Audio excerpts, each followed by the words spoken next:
Hello everyone, welcome to our Carbonetic YouTube channel. Martin here with you today. Joining me, Mr. Brent Tolmie, our CEO at Carbonetic. Hello, Slew. How are you?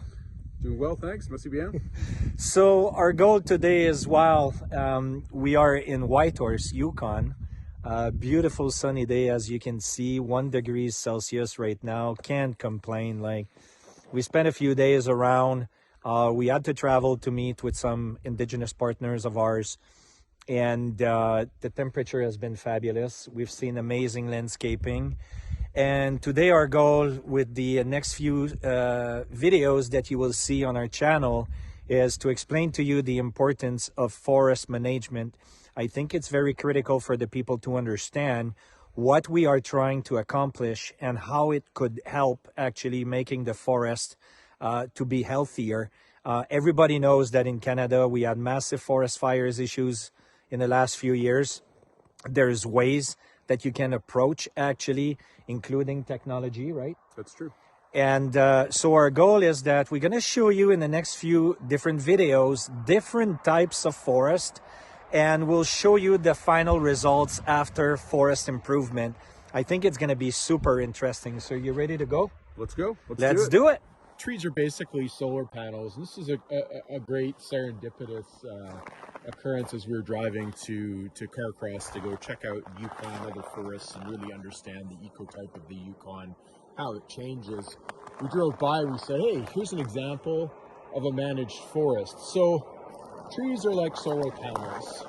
Their input for growth is sunlight.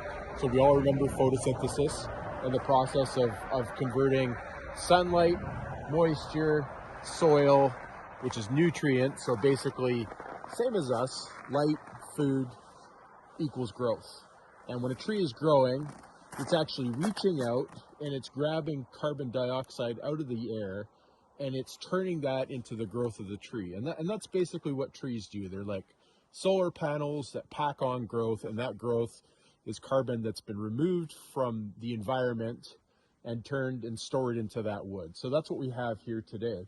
Now, interestingly enough, the risk to the loss of this carbon is things like wildfire, is things like the forest being stunted and not being able to grow. So here we have an example, and this work that was done was probably done to create wildfire resilience. So here we have a brush pile, but what that represents is all these little trees like this guy here that used to exist was actually taken out. We can actually see that this has been fire smarted, and that was the purpose of this work. But similarly, in order to increase the carbon sequestration of these trees, if we give it more sunlight and it has to not compete as hard against other trees for those same nutrients, then it will flourish. Now there's a fine balance. We don't want to give it too much sunlight. We want to really be sensitive as to how much moisture each tree can collect, how good the ground is, soils, ecotyping, things of that nature. But this is a perfect example. So why was this forest treated? Again, the fire smart principle. So here we have the collection. Hang on, I'm following you. So here we have all the collection of what they took down. And this is to increase the sequestration potential and to remove some of the fire risk, because this is probably a fairly dry area. So if we're able to collect this debris and then remove it, either through burning or through gathering the biomass and then turning it into other products like wood chips that can help promote growth, and or fuels like pellets that we could use instead of other fossil fuels. Well, this is what we're trying to achieve. So we see here little trees that were removed so these other trees can be more successful, so they don't have to reach as far, they don't have to compete as much. And that is exactly what a treated forest looks like. Thank you for watching this video.